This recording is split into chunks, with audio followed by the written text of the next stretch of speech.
boys and girls, welcome back to Storytime with Miss Crystal. Today, we will be reading The Berenstain Bears Get the Gimmies. The authors and illustrator of our story are Stan and Jan Berenstain. Don't forget to like and subscribe if you enjoyed this story.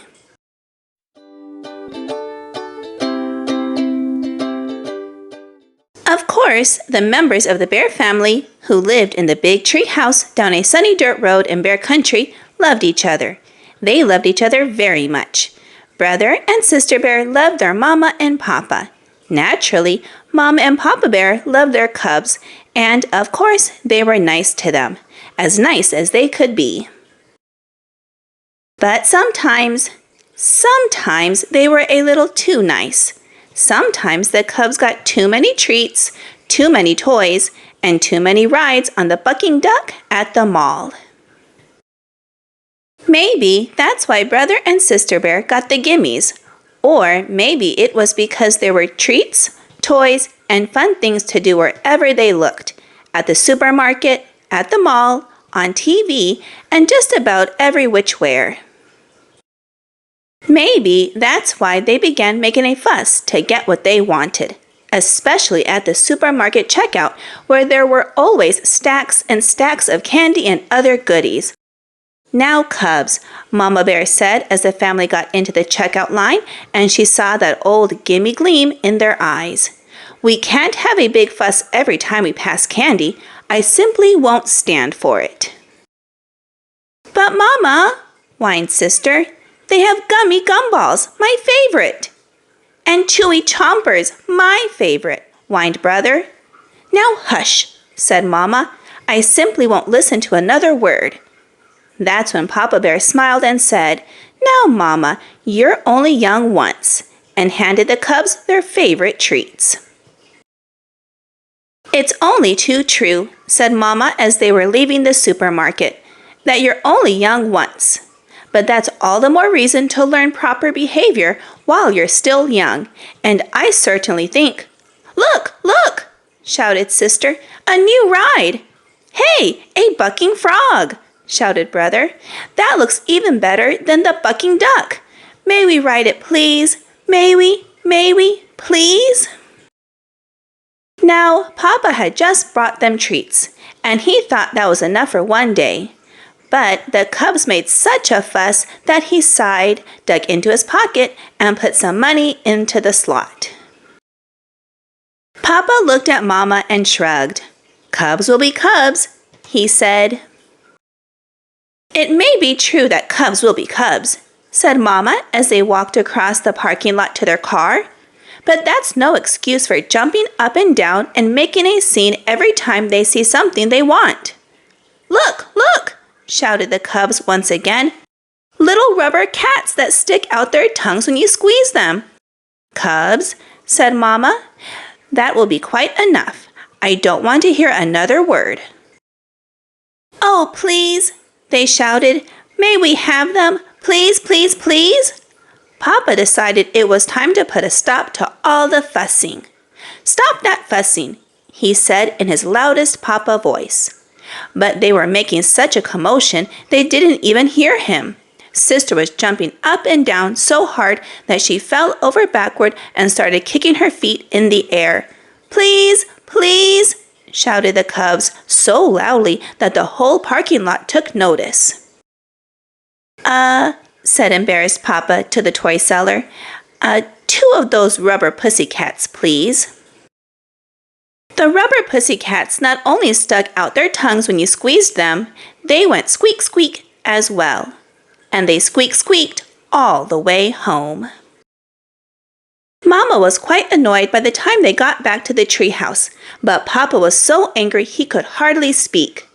It wasn't until the cubs had gone about their business and Mama had made a pot of tea that Papa's voice came back loud and clear.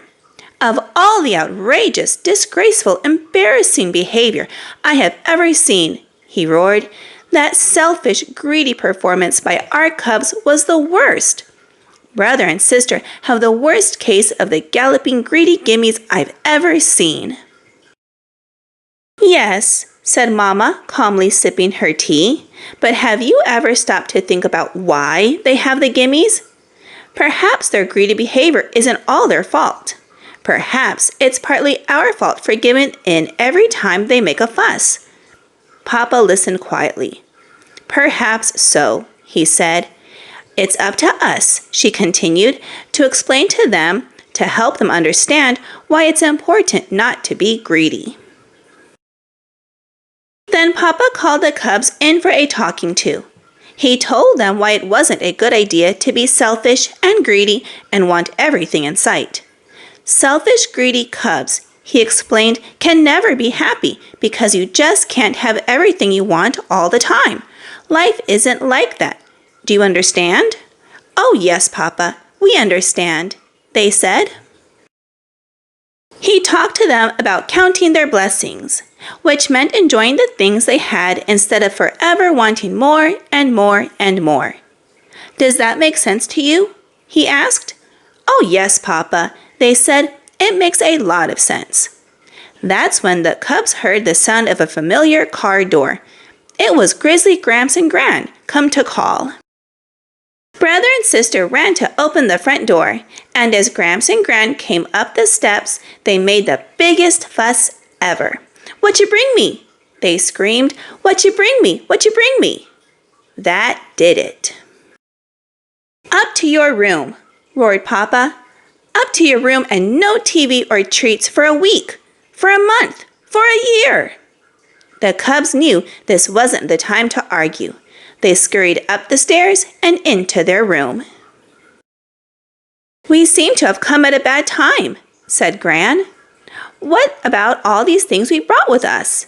Asked Gramps. A puzzle for brother and a top for sister. Your presents will have to wait, Gramps, answered Mama. I'm afraid brother and sister have a bad case of the Gimmies. The galloping, greedy Gimmies, added Papa, the worst case I've ever seen. The cubs opened their door a crack to listen. The worst case, you say? Said Gramps, looking Papa in the eye. Seems to me you were quite a gimme cub yourself when you were little. Brother and sister sneaked to the top of the stairs so they could hear better. I was? Said Papa. Of course we didn't have malls or supermarkets back then, but there was old rough Grizzly's general store. Wonderful place. Sold just about everything. Honey cake, licorice sticks, molasses apples, and all sorts of toys and novelties. And did you ever have the Gimmies? Did you ever? You wanted everything in sight. Downright embarrassing. Why, it got so bad we couldn't go there anymore. So we worked out a deal, said Gran. When it came time for a trip to the general store, we had you decide on a treat ahead of time. It could be a sweet, a toy, or a book. And that was it for the day. Right, said Gramps. And if you came down with the Gimmies, we went right home and you got nothing. That sounds like a pretty good plan to me, said Mama. Me too. The cubs tiptoed back to their room. It sounded okay to them too. The next time the Bear family went to the supermarket, they tried the Gramps and Gran plan. And it worked. Brother decided he would get a book about dinosaurs, and sister wanted a new box of crayons. Mama and Papa were very proud when the cubs passed the candy rack without so much as a peep. Brother and sister were pretty proud of themselves too. But then they heard it, the familiar sound of a cub with a bad case of the Gimmies. The kicking, screaming cub was just behind them in the checkout line. You never heard such a fuss. What outrageous, disgraceful, embarrassing behavior, said sister. May we leave? Yeah, said brother. Let's get out of here. And that's how brother and sister bear got rid of a pretty bad case of the galloping, greedy Gimmies. All right, boys and girls, I hope you enjoyed this reading of the Berenstain Bears Get the Gimmies. If you would like to add this book to your collection, I'll have it linked down below in the description box. And don't forget to subscribe to my channel so you don't miss any uploads that I add. I hope you'll have a wonderful day, and I will see you again soon in a couple of days with a new read aloud. Bye-bye!